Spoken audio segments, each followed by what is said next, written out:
नमस्कार, सगरमाथा प्राइम समाचारमा स्वागत छ। म प्रसन्न ढुङ्गाना। नमस्कार, म मेनुका श्रेष्ठ। सुरुमा प्रमुख समाचार। कोरोना संक्रमणका कारण पछिल्लो 24 घण्टामा 8 जनाको मृत्यु, 3093 जना संक्रमित, 2108 जना निको भए। कोरोनाको उपचार आफैले गर्नुपर्ने सरकारी निर्णय तत्काल फिर्ता गर्न कांग्रेसको माग। सरकारी निर्णय संविधान र अदालती फैसला विपरीत नभएको स्वास्थ्य मन्त्रीको जिकिर। प्रहरी सहायक निरीक्षक गोविन्द विक सहित एक जवानको हत्या अभियोगमा 7 जना पक्राउ। जिल्ला प्रहरी कार्यालय कैलालीद्वारा अभियुक्तहरू सार्वजनिक। विश्वमा कोरोना संक्रमणका कारण मृत्यु हुनेको संख्या 11,24,000 नाघ्यो। 4,07,44,000 बढीमा संक्रमण पुष्टि। र आईपीएलमा राजस्थान रोयल्सको चौथो जित, चेन्नई सुपर किङ्स 7 विकेटले पराजित। आज पन्जाब र दिल्ली भिड्ने।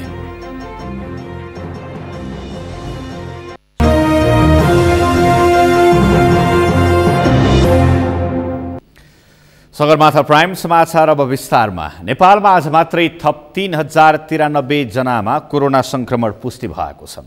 पछिल्लो 24 घण्टाको अवधिमा थप 8 जनाको मृत्यु भएको छ। थप 2108 जना डिस्चार्ज भएका छन्। हाल मुलुकभरि 41,755 जना सक्रिय संक्रमित छन्। एक रिपोर्ट। नेपालमा कोरोना भाइरस संक्रमितको संख्या 1,39,129 पुगेको छ। पछिल्लो 24 घण्टामा 13,861 पीसीआर परीक्षण गर्दा थप 3,093 जनामा कोरोना भाइरसको संक्रमण पुष्टि भएको हो, जसमध्ये काठमाडौँ उपत्यकामा मात्रै 1,702 जनामा संक्रमण देखिएको छ। हाल मुलुकभर 41,755 जना सक्रिय संक्रमित छन्। कोरोना भाइरसको संक्रमणबाट थप 8 जनाले ज्यान गुमाएका छन्।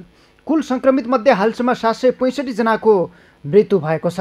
मन्त्रालयका अनुसार मंगलबार थप 2,108 जना संक्रमित निको भएर डिस्चार्ज भएका छन्। हालसम्मको अवधिमा 96,609 जनाले कोरोना भाइरसको संक्रमणलाई जितेका छन्। संक्रमण मुक्त हुनेको दर 69.4% हो। कोभिड-19बाट संक्रमण मुक्त भई गत 24 घण्टामा डिस्चार्ज हुनुहुनेहरूमा जम्मा 2,108 जना हुनुहुन्छ। आजसम्म डिस्चार्ज हुनुहुने जम्मा 96,609। प्रदेश 1बाट 7,993, प्रदेश 2 15,649, बागमती प्रदेश 44,257, गण्डकी 4,833, लुम्बिनी 12,067, कर्णाली 3,891, सुदूरपश्चिम प्रदेशमा 7,919। कोभिड-19 संक्रमणबाट मुक्त हुने दर 69.4% छ। आइतबार स्वास्थ्य मन्त्रालयको नियमित अपडेटका क्रममा प्रवक्ता डाक्टर जागेश्वर गौतमले कोरोना संक्रमितको उपचार निःशुल्क नगर्ने जानकारी दिएपछि सर्वत्र विरोध भइरहेको छ। तर मंगलबार स्वास्थ्य मन्त्री भानुभक्त ढकालले सरकारको बचाउ गर्दै स्पष्टीकरण दिनु परेको छ। उनले निजी अस्पतालहरूको मागलाई सम्बोधन गर्दै मापदण्डभित्र परेका व्यक्तिलाई सरकारले निःशुल्क उपचार गर्ने जानकारी दिएका छन्। आर्थिक रूपले विपन्न, अशक्त, असहाय अवस्थामा रहेका नागरिक, असहाय एकल महिला, अति अपाङ्गता भएका नागरिक, ज्येष्ठ नागरिक, अग्रपङ्क्तिमा खटिने स्वास्थ्य कर्मीहरू, सरसफाई कर्मचारीहरू, सुरक्षा कर्मीहरू लगायत जोखिम क्षेत्रमा कार्यरत कर्मचारीहरूमा लक्षण वा चिन्ह देखिएमा परीक्षण तथा उपचार निःशुल्क गर्ने निर्णय गरेको छ। नेपालमा हालसम्मको अवधिमा 13,14,779 वटा पीसीआर परीक्षण गरिएको छ। यो अवधिसम्म 4,220 जना क्वारेन्टाइनमा छन्। देशभर 273 जना संक्रमितको आइसियुमा उपचार भइरहेको छ।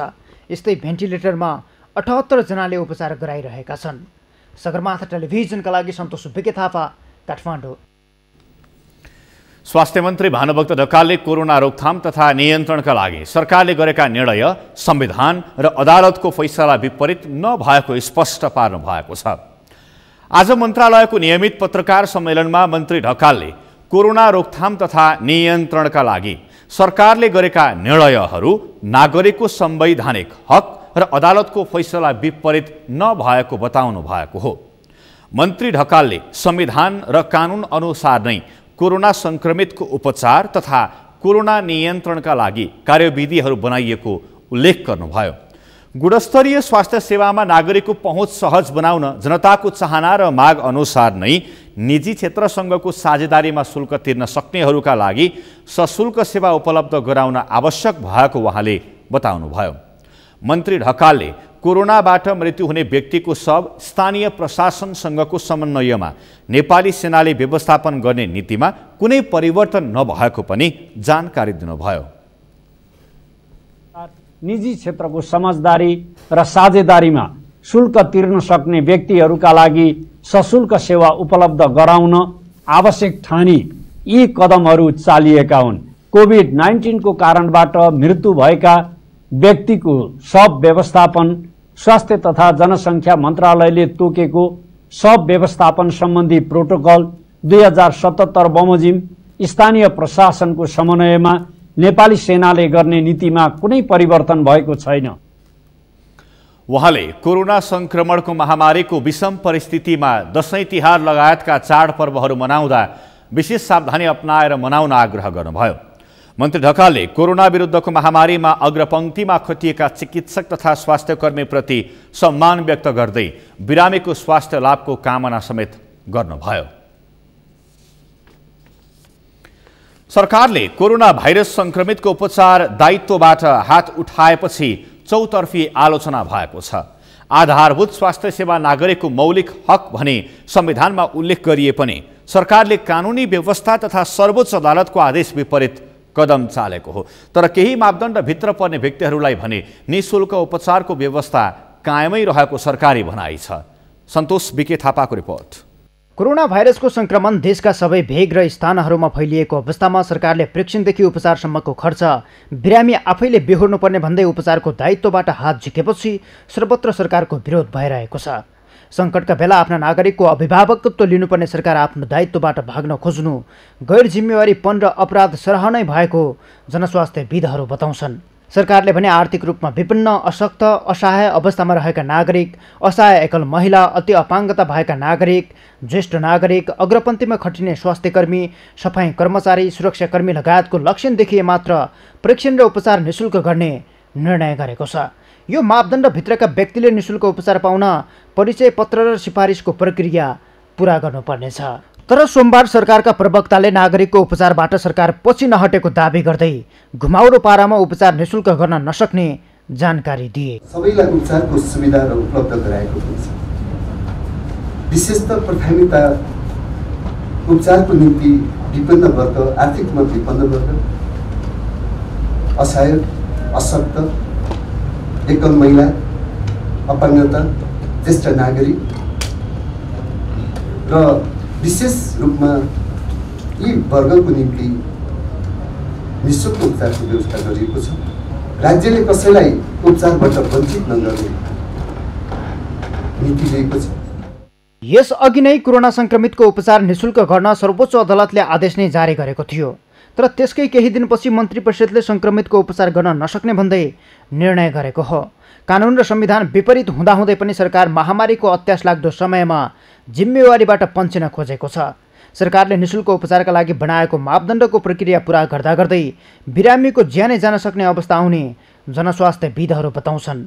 अझ कस्ता व्यक्ति अति विपन्न र त्यसलाई छुट्याउने आधार के सरकारले यकिन गर्न सकिरहेको छैन। हामी आम नागरिकले राज्यतिर हेर्छौँ कि जहिले पनि आफूलाई अप्ठ्यारो परेको बेला विशेष गरी यहाँ के भइरहेछ, अप्ठ्यारो परेको बेला राज्यले उल्टो अब त आफै गर्नुहोस् है, अब तपाईँ आफै गर्नुहोस्, तपाईँ हामी हात छोड्यो भने जस्तो भयो के हो। तपाईँले भन्नुभयो नि कसलाई हामीले निम्न आय मान्ने, कसलाई अपाङ्गता मान्ने हामीले माने होला, तर उहाँहरूले त्यो कुरा पुष्टिकरणलाई त यो विभिन्न मन्त्रालयमा, विभिन्न झ्यालहरूमा, विभिन्न ढोका ढोक्रा जानुपर्छ। त्यो समय छ र भने हामीसँग त्यो गरुन्जेल त सङ्क्रमणले उग्र पनि लिन सक्छ। फेरि कोभिड भने हेर्नुहोस् है, एकदम छोटो टाइमलाइनमा गर्ने ड्यामेज भन्छ नि हामीहरू, हद से 10 दिनभित्रमा गर्छ है जे गर्नु। त्यो बिचमा मान्छे दौडाउनु त भएन नि पैसा बचाउनको लागि। लकडाउन निषेधाज्ञा जस्ता अवधिमा सरकारले पूर्वाधार निर्माण तथा स्वास्थ्य उपकरण जस्ता कुराको व्यवस्थापन गर्न नसक्दा भएका अस्पताल पनि भरिभराउ छन्। संक्रमितको झन्डै 75% बिरामीहरू घरमै बसी कोरोनासँग लड्न बाध्य छन्, जसले कोरोना संक्रमणको जोखिम झनै बढाएको छ। सगरमाथा टेलिभिजनका लागि क्यामेरामा उत्सव वाग्लेका साथमा सन्तोष बिके थापा, काठमाडौँ। पूर्व प्रधानमन्त्री एवं सत्तारूढ दल नेपाल कम्युनिस्ट पार्टी नेकपाका कार्यकारी अध्यक्ष पुष्पकमल दाहालले शान्ति, स्थायित्व र विकासका लागि चीनले अघि सारेको BRI परियोजना महत्त्वपूर्ण हुने बताउनु भएको छ। आज चिनिया कम्युनिस्ट पार्टी अन्तर्राष्ट्रिय विभागले गरेको भर्चुअल कार्यक्रमलाई सम्बोधन गर्दै अध्यक्ष दालले शान्ति, स्थायित्व र विकासका लागि belt and road initiative BRI परियोजना महत्त्वपूर्ण हुने बताउनु भएको हो। BRI परियोजनाबाट चीन र नेपाल दुवै देशले फाइदा लिन सक्ने भएकाले यसलाई आफूले महत्त्वपूर्ण अवसरको रूपमा लिएको समेत अध्यक्ष दाहालले बताउनुभयो। त्यस्तै गत वर्ष चिनिया राष्ट्रपति सी जिनपिङको नेपाल भ्रमणमा भएका सम्झौताले पनि दुई देशको भावनालाई समेटेको उहाँले बताउनुभयो। Visit to Nepal, as we agreed to enhance party-to-party cooperation, both sides conducted several dialogues and exchange despite COVID-19 pandemic pending high-level party delegation to China. I was planning to lead a high-level party delegation earlier this year as invited by the Communist Party of China but could not manage because of COVID-19 pandemic. पूर्व प्रधानमन्त्री एवं जनता समाजवादी पार्टीका अध्यक्ष doctor Baburam भट्टराईले BRI यस क्षेत्रको नवीनता, उत्पादकत्व र प्रगतिका लागि महत्त्वपूर्ण हुने बताउनु भएको छ। BRI परियोजनाले दुई देशबीच वित्तीय एकीकरण र नीति समन्वयका लागि काम गर्ने विश्वास समेत उहाँले व्यक्त गर्नुभयो।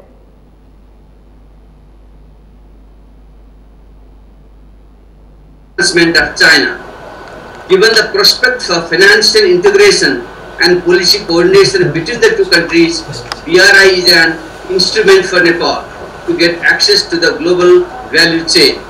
Among the 9 projects under BRI, the Trans-Himalayan Railway project carries much attraction for the Nepalese people because it could be an economic and geopolitical game changer. राष्ट्रिय सभाका अध्यक्ष गणेश प्रसाद तिमिल्सनाले नेपालले बेल्ट एन्ड रोड परियोजना अन्तर्गत छनौट गरेका 9वटा आयोजनालाई छिट्टै अन्तिम रूप दिएर कार्यान्वयनमा जानुपर्ने बताउनुभयो। त्यस्तै नेपालले अघि सारेको समृद्ध नेपाल सुखी नेपाली अभियानलाई सार्थक बनाउन समेत BRI परियोजना महत्त्वपूर्ण हुने उहाँले बताउनुभयो। छनौट गरेका 9वटा आयोजनालाई अन्तिम दिएर कार्यान्वयनमा जानुपर्ने बेला आएको छ। कोभिड-19 को महामारीले यसमा केही विलम्ब भए पनि हाम्रा दुवै देशका सरकार यस कामलाई छिटोभन्दा छिटो अघि बढाउन समर्थ हुनेछन् भन्ने मेरो विश्वास छ। सम्माननीय प्रधानमन्त्री केपी शर्मा ओलीको नेतृत्वमा नेपालले अघि सारेको सुखी नेपाली समृद्ध नेपालको राष्ट्रिय आकांक्षा पूरा गर्नमा बेल्ट एन्ड रोड परियोजनाले अघि सारेका आयोजनाहरूको सफलताले अहम महत्त्व राख्नेछ भन्नेमा दुई मत छैन। कार्यक्रममा चिनिया कम्युनिस्ट पार्टी अन्तर्राष्ट्रिय विभाग मन्त्री सोङ ताओ, चिनिया कम्युनिस्ट पार्टी तिब्बत कमिटीका सेक्रेटरी ओ इङजी लगायतले सम्बोधन गर्नुभएको थियो। चिनिया राष्ट्रपति सी जिनपिङको नेपाल भ्रमणको वार्षिक उत्सवको अवसर पारेर चिनिया कम्युनिस्ट पार्टी अन्तर्राष्ट्रिय विभागले चीन नेपाल बेल्ट एन्ड रोडको अपरेसनमा राजनैतिक दलहरूको प्रथम संयुक्त परामर्श सम्मेलन आयोजना गरेको हो। शहरी विकास मन्त्री कृष्ण गोपाल श्रेष्ठले परिणाम देखिने गरी काम गर्ने प्रतिबद्धता दोहोर्याउनु भएको छ। आज कीर्ति विहारले मन्त्री श्रेष्ठको सम्मान र स्वागतमा काठमाडौँमा गरेको कार्यक्रममा उहाँले परिणाम देखिने गरी काम गर्ने भन्दै मन्त्रालयका कर्मचारीलाई पनि परिणाम देखिने गरी काम गर्न निर्देशन दिएको बताउनुभयो। उहाँले परिणाममुखी कामका लागि सहयोग र साथ दिन कर्मचारीलाई भनिएको बताउनुभयो। सरकारले धेरै राम्रो काम गरे पनि प्रशंसा हुन नसकेको भन्दै उहाँले जनताको मन मस्तिष्कलाई जितेर काम गर्ने धारणा पनि राख्नुभयो। मन्त्री श्रेष्ठले व्यवस्थित शहरीकरणको अवधारणालाई पनि अघि बढाइले बताउनुभयो। परिणाम देख्ने गरेर काम गर्ने मेरो प्रतिबद्धता हो।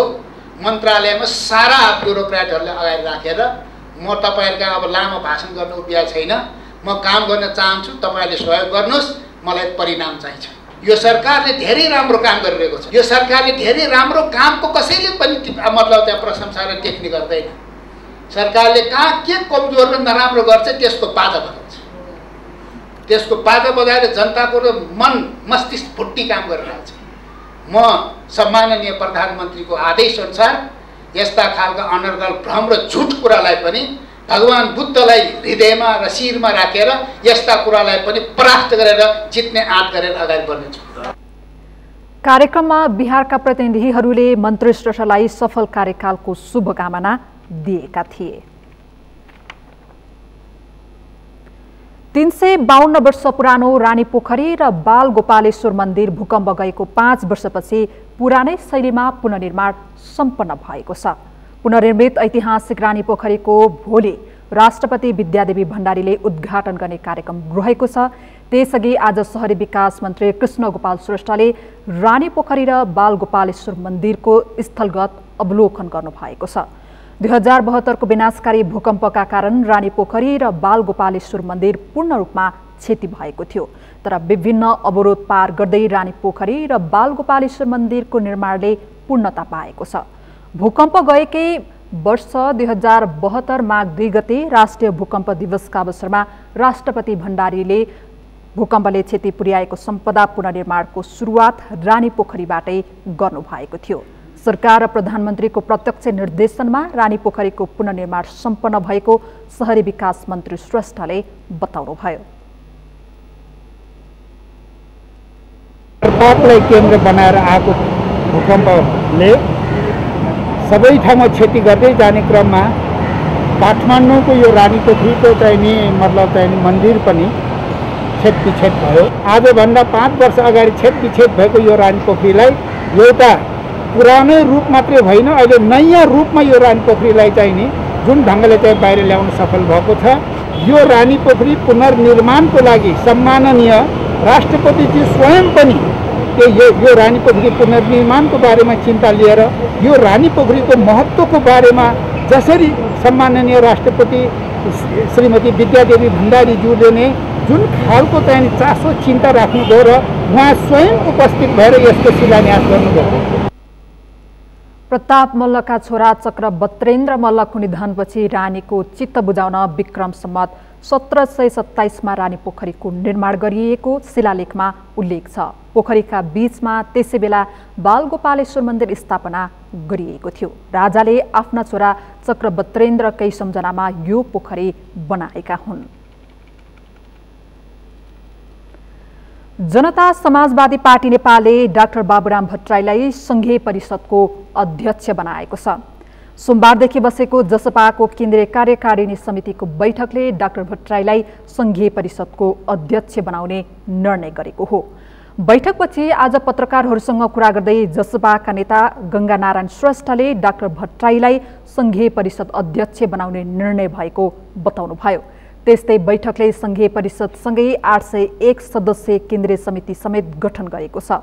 त्यस्तै समग्र पार्टीको समायोजनका निम्ति समायोजन कार्यदल समेत बनाएको श्रेष्ठले बताउनुभयो।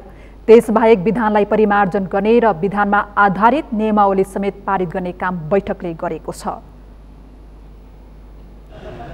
संघीय परिषदको अध्यक्षको निर्णय गरेका छौं, केन्द्रीय समितिको घोषणा गरेका छौं। विभिन्न प्रदेशहरू सँगसँगै समग्र पार्टीको समायोजनको निम्ति हामीले समायोजन कार्यदल पनि बनाएका छौं र यो सँगसँगै हामीलाई आगामी दिनमा काम गर्नको निम्ति विधानमा केही व्यवस्थाहरू परिमार्जन गर्नुपर्ने देखिएको थियो र त्यो परिमार्जन पनि हामीले गरेका छौं। डाक्टर बाबुराम भट्टराईज्यू र यो बैठकबाट उहाँको अध्यक्षमा निर्णय भएको छ। बैठकले कोरोना रोकथाम तथा नियन्त्रणमा सरकारले उदासीनता देखाएको भन्दै विरोध समेत गरेको छ। त्यस्तै पार्टीका सांसदहरूले चाडपर्वमा कुनै पनि भत्ता नलिने र भत्ता स्वरूप आउने रकम कोरोना पीडितको उपचारमा खर्च गर्ने निर्णय समेत गरेका छन्। यसबाहेक कैलालीबाट निर्वाचित सांसद रेशम चौधरी लामो समयदेखि जेलमा रहेकाले उहाँको रिहाई र पार्टीका अन्य नेता तथा कार्यकर्ताहरू समेत विभिन्न झुटा मुद्दामा थुनामा रहेकाले रिहाईको माग गर्दै देशभर कार्यक्रम गर्ने समेत निर्णय बैठकले गरेको छ।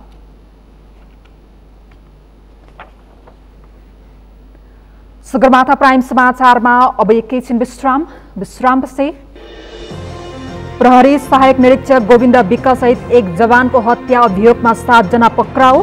जिल्ला प्रहरी कार्यालय कैलालीद्वारा अभियुक्तहरू सार्वजनिक। रुकुम पश्चिममा विद्युत विस्तार अभियानले तीव्रता पायो। चालु आर्थिक वर्षभित्र 90% घरधुरीमा विद्युत पुग्ने। र बाँकेको नरैनापुरमा सुविधा सम्पन्न उपस्वास्थ्य चौकी बन्यो। आवश्यक उपकरण र विशेषज्ञ हुँदा पनि बिरामीले उपचार पाएनन्।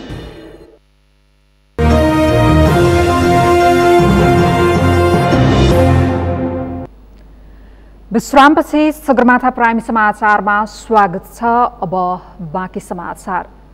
कैलालीको जुगेडा स्थित प्रहरी पोस्टका इन्चार्ज प्रहरी सहायक निरीक्षक गोविन्द विकले तस्करी रोक्न खोजेपछि हत्या गरेको पक्राउ परेका अभियुक्तले स्वीकार गरेका छन्। तस्करहरूको समूहले योजनाबद्ध ढङ्गले असै र जमाललाई नियन्त्रणमा लिएर घरेलु हतियार लाठी र कोदालो प्रहार गरेर हत्या गरेको खुलेको छ। कैलालीबाट दिनेश विष्टको रिपोर्ट। गोरुगाडामा मटरको दाल भारत लैजाँदै गर्दाको अवस्थामा धनगढी उपमहानगरपालिका 12 जुगेडा प्रहरी चौकीका इन्चार्ज प्रहरी सहायक निरीक्षक गोविन्द विक र जवान रामबहादुर साउदले रोक्न खोज्दा हत्या भएको खुलेको छ।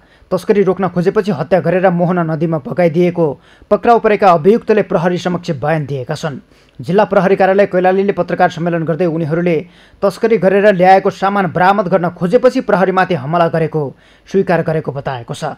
असैको हत्यामा संलग्न गिरोहका अधिकांश व्यक्तिलाई पक्राउ गरेको र अन्य फरार रहेकाहरूको खोजी तीव्र पारेको प्रहरीले जनाएको छ। हत्यामा संलग्न भएको भन्दै धनगढी उपमहानगरपालिका वडा नम्बर 10 का 6 जना र वडा नम्बर 11 का 1 जनालाई पक्राउ गरी सार्वजनिक गरेको हो।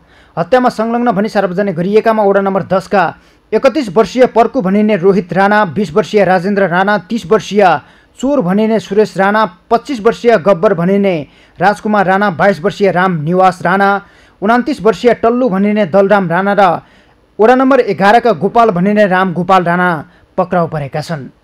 तस्कर समूहहरूले योजनाबद्ध रूपमा धारिलो हतियार, लाठी लगायतका हतियार प्रहार गरी दुवैजनालाई हत्या गरी त्यहाँ मोहना नदी रहेको छ, त्यो मोहना नदीमा लगेर फालेको अवस्थामा अब हराइरहेको भन्ने जानकारी भएपछि खोजतलास गर्दै जाने क्रममा प्रसनी गोविन्द विकको लास चाहिँ अन्दाजी 9:07 को समयमा फेला परेको अवस्था थियो भने आज 77/7/4 गते बिहान त्यस्तै अन्दाजी 10:25 बजेको समयमा सोही मोहना नदीमा प्रसनीको सबभन्दा यो दक्षिणतर्फ चाहिँ सब फेला पर्न गएको हो। घटनामा अन्यको पनि संलग्नता रहेको र उनीहरूको खोजी भइरहेको प्रहरीले जनाएको छ। प्रहरी सहायक निरीक्षक विकसँगै गस्तीमा खटिएका प्रहरी जवान रामबहादुर साउदको पनि आज मोहना नदीमै शव भेटिएको हो। गत शनिबार राति करिब 8 बजेतिर असै विक र जवान साउद मोटरसाइकलमा गस्तीमा निस्किएका बेला तस्कर समूहले नियन्त्रणमा लिएर हत्या गरेको प्रहरीले जनाएको छ। यसमा ठूलो समूहको संलग्नता हुन सक्ने प्रहरीको अनुमान छ। अन्य अभियुक्तहरूको खोजी भइरहेको र त्यस क्षेत्रमा थप सुरक्षाकर्मी परिचालन गरिएको प्रहरीले जनाएको छ। अहिले जति हामीले जानकारी दिइसकेका छौँ अहिलेसम्मको अनुसन्धानबाट खुलेको अवस्था हो र यसमा अब को नाइके थियो, कसले कुन हतियार प्रयोग गरेको थियो, कसको जिम्मेवारी के थियो भन्ने कुरो त त्यो अझ त्यो लेभलसम्म हाम्रो अनुसन्धान अझ पनि जान्छ र बिस्तारै खुल्दै जाँदाखेरि यहाँहरूको माझ यस्तै पत्रकार सम्मेलन या अरू कुनै माध्यमबाट पनि हजुरहरूलाई जानकारी। मृतक परिवारका आफन्तले मृतकलाई शहीद घोषणा गर्नुपर्ने माग राखेका छन्। सुरक्षामा खटिएका प्रहरी यसरी तस्करबाटै मारिँदा शान्ति सुरक्षामा समेत चुनौती थपिएको छ। मृतक प्रहरीका परिवारलाई राहतका साथै छोराछोरीको पठन पाठनको समय सरकारले ग्यारेन्टी लिनुपर्ने पीडित परिवारको माग छ। अब हाम्रो माग भनेको केही नभए पनि राष्ट्रिय शहीद घोषणा हुनु पर्यो र अब एउटा उहाँहरूको बच्चा सानो दुधे बालक छ 3 सालको, एउटा 6 वर्षको तपाईँको छोरी छ, 2टा छोरी हो। उहाँहरूको कमसेकम उच्च शिक्षा सम्बन्धको सरकारले व्यवस्था गरिदियो र उहाँको परिवारलाई तपाईँको यो आजीवन एउटा मतलब उसको व्यवस्था गरिदिउन् भन्ने हाम्रो माग छ। भारतसँग सीमा जोडिएको जुगेडा क्षेत्रमा विगतदेखि नै चोरी तस्करी हुँदै आएको थियो। यसअघि पनि सशस्त्र प्रहरी जवान त्यो क्षेत्रमा मृत भेटिएका थिए। एक प्रहरी अधिकृतले तस्करी रोक्ने बेलामै मृत्युवरण गर्नुपर्नेको अवस्थामा गम्भीर अनुसन्धान हुन जरुरी छ।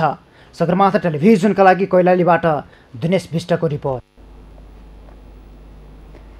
यस आर्थिक वर्षभित्रै रुकुम पश्चिमका 90% घरधुरीमा विद्युत विस्तार हुने भएको छ। नेपाल विद्युत प्राधिकरण रुकुम वितरण केन्द्रले यस आर्थिक वर्षभित्रै अधिकांश घरधुरीमा केन्द्रीय लाइनको विद्युत विस्तार गर्ने योजना बनाएको हो। हाल जिल्लामा विद्युत विस्तारको काम तीव्र गतिमा भइरहेको र यस आर्थिक वर्षभित्रै जिल्लाका अधिकांश घरधुरीमा विद्युत विस्तार गर्ने लक्ष्य राखिएको छ। रुकुम पश्चिमबाट मेघराज खड्काको रिपोर्ट। रुकुममा सबै घरमा विद्युत पहुँच पुग्ने गरी विद्युत प्राधिकरणले सेवा विस्तार गर्ने भएको छ। प्राधिकरणको रुकुम वितरण केन्द्रका अनुसार जिल्लाभर 33,000 घरधुरी छन्, जसमा हाल 11,000 घरधुरीमा विद्युत विस्तार भइरहेको छ। कार्यालयका अनुसार हाल जिल्लाको 8-20 कोट नगरपालिका बाहेक अन्य स्थानीय तहका अधिकांश वडामा विद्युत विस्तार भएको छ, जसअनुसार मुस्सिकोट नगरपालिकामा 90%, चोरजहारी नगरपालिकामा 60%, बाँफीकोट गाउँपालिकामा 90% घरधुरीमा विद्युतको पहुँच पुगेको छ। त्यस्तै सानीभेरी गाउँपालिकामा 30% र त्रिवेणी गाउँपालिकामा 60% घरधुरीमा विद्युत विस्तार भइरहेको र बाँकी काम पनि तीव्र गतिमा भइरहेको छ। यस आर्थिक मसान्तभित्र 90% घरधुरीसम्म विद्युत विस्तार गर्ने कार्यालयको योजना छ। अहिले हाम्रो जिल्लामा विद्युतीकरणको काम एकदम तीव्र रूपमा भइरहेको छ। अहिले हाल चाहिँ हाम्रो 11,000 ग्राहकहरू छन्। त्यो भनेको जिल्लामा करिब हामीले 60% जति विद्युतीकरण भइसकेको छ र यही आर्थिक वर्षको अन्त्यसम्म करिब 90% विद्युतीकरण कम्प्लिट गर्ने हाम्रो योजना रहेको छ। हाल धैर्य चौरनीर एउटा सब स्टेसन बन्दैछ, 3 MVA को सब स्टेसन 33/11 kV को, र यो सब स्टेसन करिब 3 महिनामा कम्प्लिट हुन्छ। जिल्लामा हाल विद्युत विस्तार भएका ठाउँमा भइरहेको काम भोल्टेज तथा बेला बेला विद्युत जाने समस्या पनि छिट्टै अन्त्य हुने बताइएको छ।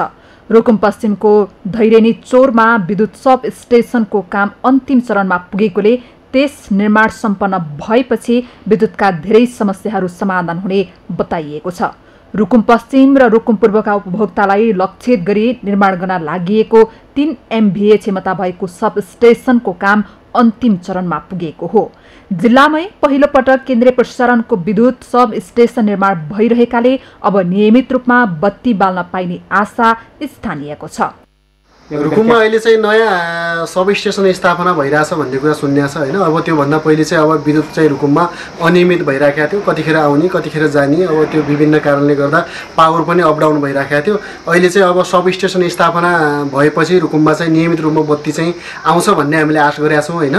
त्यो बाहेक पनि अब चाहिँ विद्युत चाहिँ अहिले पनि अलि चाहिँ नियमित भइरहेछ। पहिलेको भन्दा पहिले चाहिँ धेरै समस्याहरू थियो, अब चाहिँ अहिले विद्युत नियमित भइसकेपछि हाम्रो कामकाज व्यवसायहरू पनि निरन्तर रूपमा अगाडि बढेको छ। नेपाल विद्युत प्राधिकरण वितरण केन्द्र रुकुम पश्चिमका अनुसार धैरेनी चोरको सब स्टेसनबाट 3 महिनाभित्रै काम सञ्चालन हुने तयारी गरिएको छ। सल्यानको श्रीनगरमा रहेको 11 KVA सब स्टेसनले विद्युत भार धान्न नसक्दा लामो समयदेखि जिल्लामा उपभोक्ताले भोग्दै आएको समस्या अब धैरेनी चोरको सब स्टेसनबाटै हल हुने कार्यालयको भनाइ छ। सगरमाथा टेलिभिजनका लागि रुकुम पश्चिमबाट मेघराज खड्काको रिपोर्ट। आज हिन्दू धर्मावलम्बीहरूको महान चाड दशैंको चौथो दिन आराध्य देवी कुष्माण्डाको विशेष पूजा अर्चना गरी मनाइँदैछ। चौथो दिनमा विधिपूर्वक स्थापित देवताहरूको नित्य पूजा गरी नवदुर्गाको प्रतिमामा कुष्माण्डा नाम गरेकी देवीको पूजा गरिन्छ। घटस्थापनाको दिन राखेको जमरालाई झिसमिसे बिहानीमै आत्मशुद्धि पश्चात नदी खोलाबाट ल्याएको पवित्र जलले जमरामा सेचन गरिन्छ। यसरी जमरा राखिएको स्थानको नजिकै जलपूर्ण घडा कलशको वरिपरि 9वटा देवीको स्वरूपको प्रतिमूर्ति मानी पूजा गरिन्छ, जसमध्ये चौथो दिन आराध्य देवीको पूजा आराधना अनि जलपूर्ण कलशमा पञ्चपल्लव चढाई अनन्त शक्ति स्वरूपा महाकाली, महालक्ष्मी र महासरस्वतीको पञ्चोपचारले पूजा गरिन्छ। यसका अतिरिक्त कलशमा अष्टमङ्गलका शुभ चिन्हहरूद्वारा पूजित भएको पाइन्छ। यस दिन पनि सम्पूर्ण देवी देवता, तीर्थ, पावनी नदी, नाला, सप्तसागर, सप्तद्वीप आदि सबैलाई समाहित गरी दशैं पूजा गरिएको हुन्छ। अघिल्ला वर्षहरूमा देशैभरिका शक्तिपीठहरूमा भक्तजनहरूको भिड लाग्ने भए पनि यस वर्ष कोरोना संक्रमणको जोखिमका कारण सार्वजनिक पूजामा रोक लगाइएको छ। दशैं नेपालीको घर दैलोमा भित्रिएको छ। कोरोनाको कहरले दशैंको कुनै रौनक छैन। दशैंलाई नै लक्षित गरी सार्वजनिक सवारीका साधनहरू सञ्चालनमा छन्। ती साधन केही सङ्ख्यामा मात्र यात्रु बोकेर गुडिरहेका छन्। दशैंका लागि यात्रु बोक्ने सवारी चालक पनि यो पटक खिन्न छन्। पुष्कर खतिवडाको रिपोर्ट। अन्य वर्षहरूमा यो समय निकै उल्लासमय हुन्थ्यो। चोकचोकमा पिङ हुन्थे, आकाशमा चङ्गा हुन्थ्यो अनि बजारभरि मानिसको चहल पहल हुन्थ्यो। घर फर्कनेहरू झोला बोकेर गाउँ गाउँ पुग्दा सबैले यो समयलाई सहजै दशैं आयो, लाग्यो वा भित्रियो भन्दथे। तर यसपटक भने त्यो दसैँको उमङ्ग सबैका लागि भताभुङ्ग भयो। यसपटकको दसैँलाई विश्वभर महामारीका रूपमा फैलिएको कोरोना भाइरसले तहस नहस पायो, जसको प्रत्यक्ष प्रभाव यसपटक दसैँमा घर जानेहरू र सार्वजनिक यातायातका साधनहरूमा परेको छ।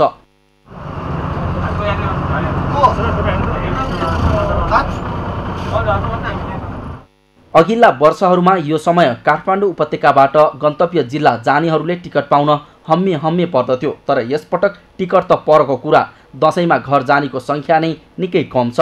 अघिल्ला वर्षहरूमा दैनिक 1.5 लाख हाराहारीमा मानिस दसैँ मनाउन उपत्यकाका विभिन्न नाकाबाट बाहिरिने गर्दथे, तर यसपटक भने धेरै कम यात्रुले मात्र काठमाडौँ छाडेका छन्।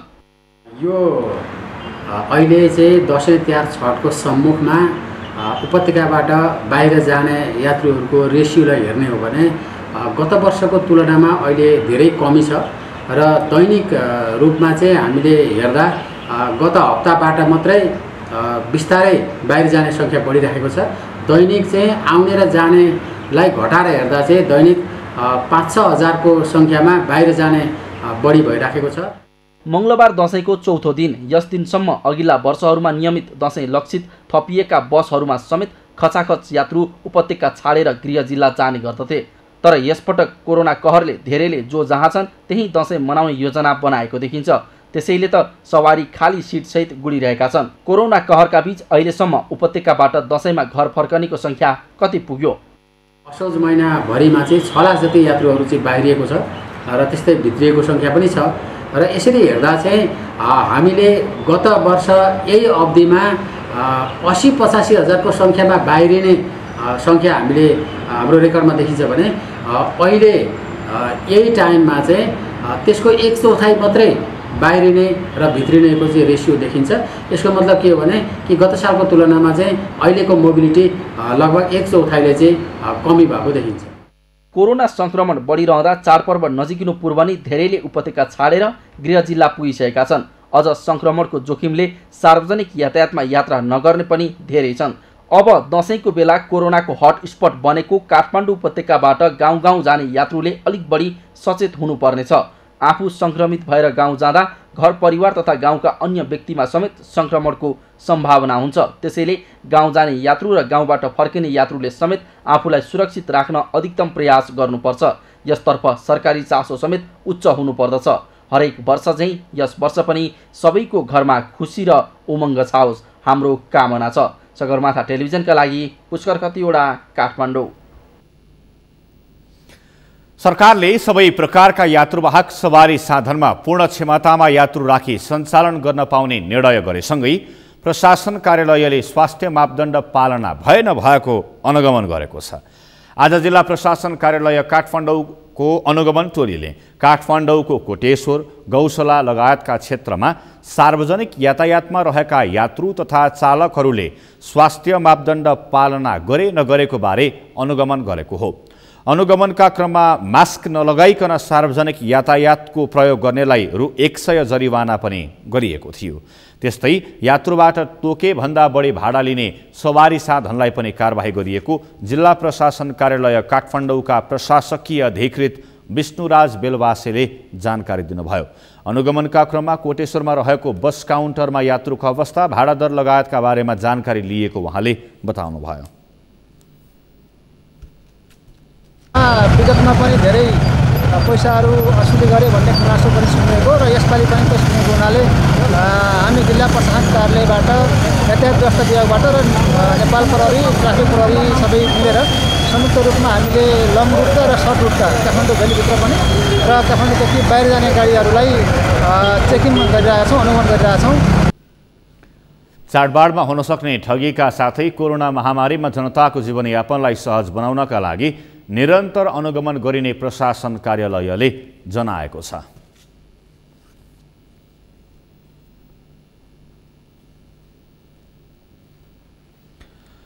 बाँकेको विकट क्षेत्र मानिने नरैनापुर गाउँपालिकामा सुविधा सम्पन्न उपस्वास्थ्य चौकीको भवन निर्माण भए पनि सबै सेवा सुरु भएको छैन। राम्रा उपकरण र डाक्टरको दरबन्दी सहित उपस्वास्थ्य चौकी सञ्चालन भए पनि बिरामीले उचित सेवा पाएका छैनन्। मधु पौडेलको रिपोर्ट। बाँके जिल्लाको निकै विकट मानिने नरैनापुर गाउँपालिकामा सबै सुविधा दिन सकिने भवनसहितको लक्ष्मणपुर उपस्वास्थ्य चौकी स्थापनापछि सञ्चालनमा आएको छ। तर उपस्वास्थ्य चौकीले सेवा दिन सकेको छैन। उपस्वास्थ्य चौकीबाट उपचार नै नपाई फर्कनु परेको बिरामीको गुनासो छ भने उपकरण प्रयोग गर्न नसकिएको उपस्वास्थ्य चौकीमा कार्यरत कर्मचारी बताउँछन्।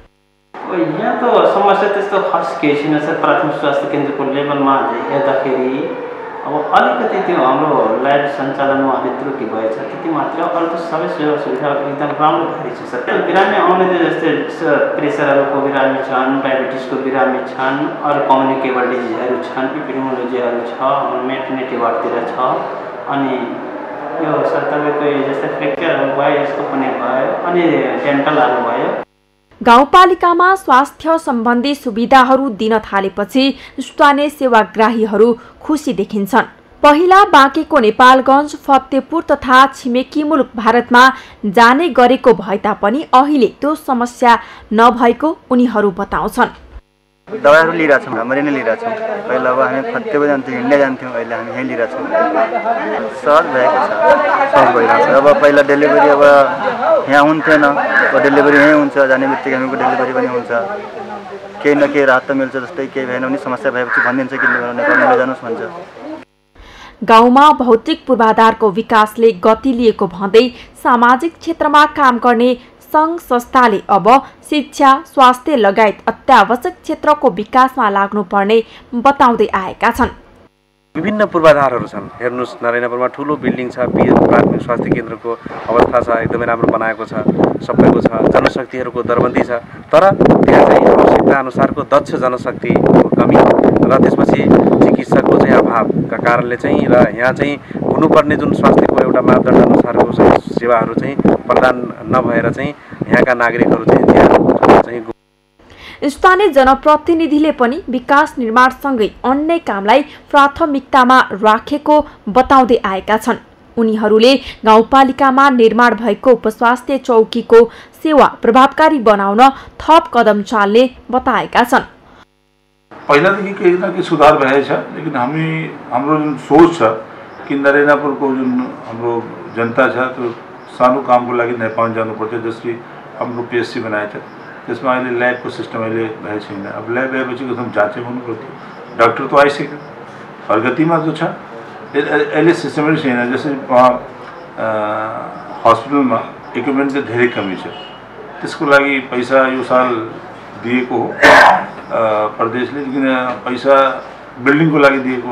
मैले भने त यो पैसा हामी इक्विपमेन्टमा लगाइदिउँ। यो लगाएपछि मलाई लाग्छ कि एकदम सिस्टममा हाम्रो हस्पिटल आइहाल्थ्यो। भौतिक पूर्वाधारको विकाससँगै त्यसबाट जनताले पाउने सेवा प्रभावकारी बनाउन के गर्ने भन्ने दीर्घकालीन योजना बनाउन आवश्यक छ। अन्यथा पूर्वाधारको विकासमा गरिएको खर्च उपयोगमा आउँदैन। यसतर्फ जनप्रतिनिधि सचेत हुनुपर्छ। सगरमाथा टेलिभिजनका लागि बाँकेबाट मधु पौडेलको रिपोर्ट। काठमाडौँको त्रिपुरेश्वरमा ट्राफिक लाइट जडान गरिएको छ। रोटरी क्लब अफ त्रिपुरेश्वरको सहयोगमा ट्राफिक लाइट जडान गरिएको महानगरीय ट्राफिक प्रहरी महाशाखाले बताएको छ। ट्राफिक लाइट जडान गरी महाशाखालाई हस्तान्तरण गर्न आयोजित कार्यक्रममा महानगरीय ट्राफिक प्रहरी प्रमुख एसएसपी भीमप्रसाद ढकालले विभिन्न सङ्घ संस्था र स्थानीय तहसँगको समन्वयमा उपत्यकाका विभिन्न स्थानमा रहेका ट्राफिक लाइटको मर्मत गरी सञ्चालन गरिएको बताउनुभयो। आजसम्म काठमाडौँ उपत्यकाका 26 स्थानमा ट्राफिक लाइट सञ्चालनमा आइसकेको पनि उहाँले बताउनुभयो। उपत्यकामा 9 वर्षदेखि बिग्रिएर रहेका ट्राफिक लाइटको मर्मत गरी सञ्चालनमा ल्याउँदा ट्राफिक व्यवस्थापनमा सहज भएको पनि ढकालले बताउनुभयो। 5-7 महिना अगाडि के यहाँलाई जानकारी छ कि यी बिग्रेर रहेका ट्राफिक लाइटहरू जुन चाहिँ 9 वर्ष अगाडि सडकले बनाएको हो, तर 2-4 महिना बलेर त्यहाँबाट बिग्रेर थन्किएका थिए कि त्यहाँदेखि नबनिराखेको अवस्थामा हामीले उहाँहरूमा चाहिँ एकदमै गएर समन्वय गरेर अनि उहाँहरूले चाहिँ सक्रियता देखाएर बनाउनु भयो। 17-18 ठाउँका चोकहरूमा त्यो लाइट उहाँहरूको समन्वयमा हामीले बनाएर चालु गरेका छौँ। उपत्यकाको ट्राफिक व्यवस्थापनलाई प्रविधिमा लैजाने योजना अनुरूप विभिन्न स्थानमा बिग्रिएर रहेका लाइटहरूको मर्मत गरी प्रयोग गरिएको पनि ढकालले बताउनुभयो। त्यस्तै उपत्यकामा रहेका सबै सीसी क्यामेरा मार्फत निगरानी गर्ने कार्यलाई पनि प्राथमिकताका साथ कार्यान्वयनमा ल्याइएको छ। त्यस्तै ट्राफिकबाट दिइने कुनै पनि सेवालाई अनलाइन मार्फत गर्ने व्यवस्था गरिएको पनि उहाँले बताउनुभयो। कुनै पनि सवारी साधन कारबाहीमा परेमा सडकबाटै तत्काल राजस्व बुझाउन सक्ने प्रणालीको विकास गर्न लागि पनि ढकालले बताउनु भएको छ। सगरमाथा प्राइम समाचारमा फेरि एकैछिन विश्रामपछि। विश्वमा कोरोना संक्रमणका कारण मृत्यु हुनेको संख्या 11,24,000 नाग्यो। 4,07,44,800 बढी कोरोना संक्रमित। र आइपिएलमा राजस्थान रोयल्सको चौथो जित। चेन्नई सुपर किङ्स 7 विकेटले पराजित। आज पन्जाब र दिल्ली भिड्ने।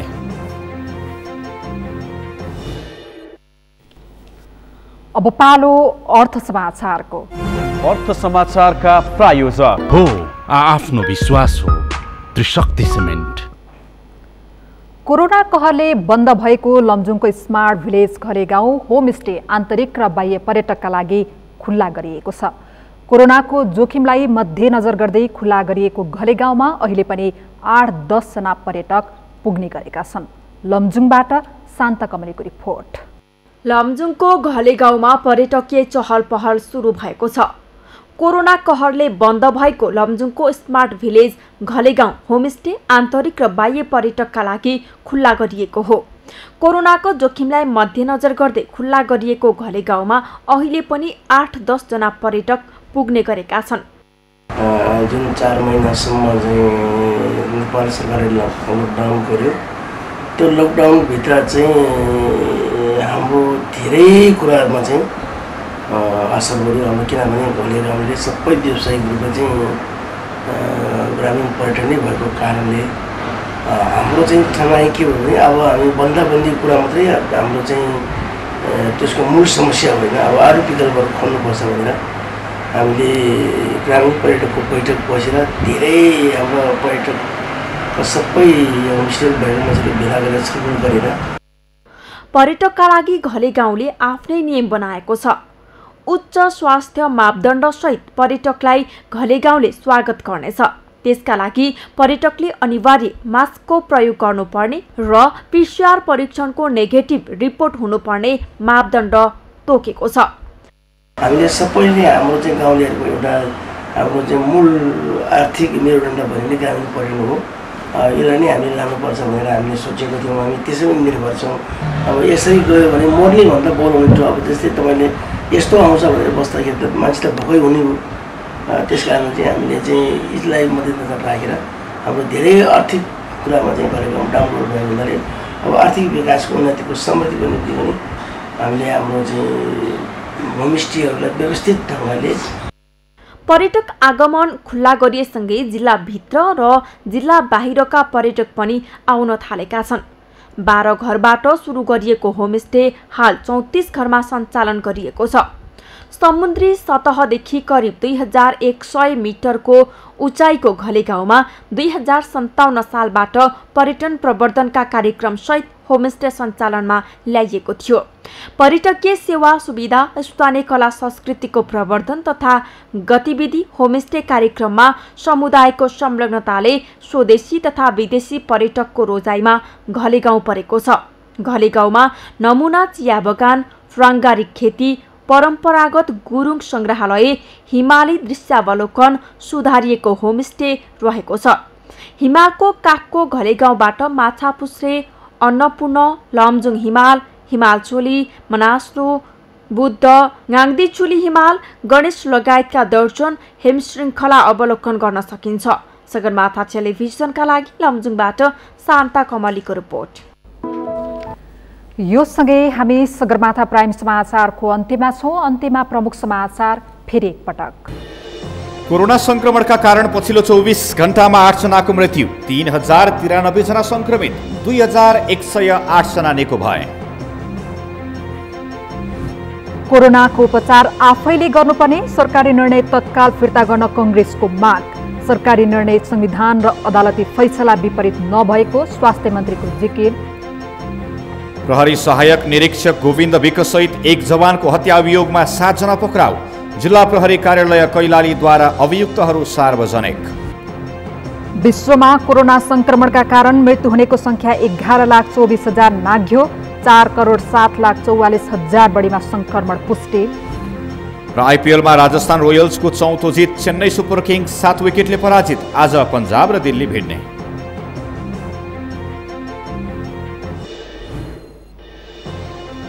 हौस् त सगरमाथा प्राइम समाचार अहिलेलाई सकियो। तपाईँ समाचार बुलेटिनका साथै सगरमाथा टेलिभिजनका सम्पूर्ण कार्यक्रम www.sagarmatha.tv मा पनि पढ्न र हेर्न सक्नुहुनेछ।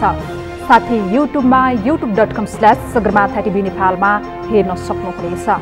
साथै तपाईँ हामीलाई फेसबुकमा पनि facebook.com/stv नेपालमा फलो गर्न सक्नुहुनेछ। समाचारको शिखर, नेपालको गौरव, नेपालको पहिलो न्युज च्यानल सगरमाथा टेलिभिजन हेर्दै गर्नुहोला। नमस्कार। नमस्कार।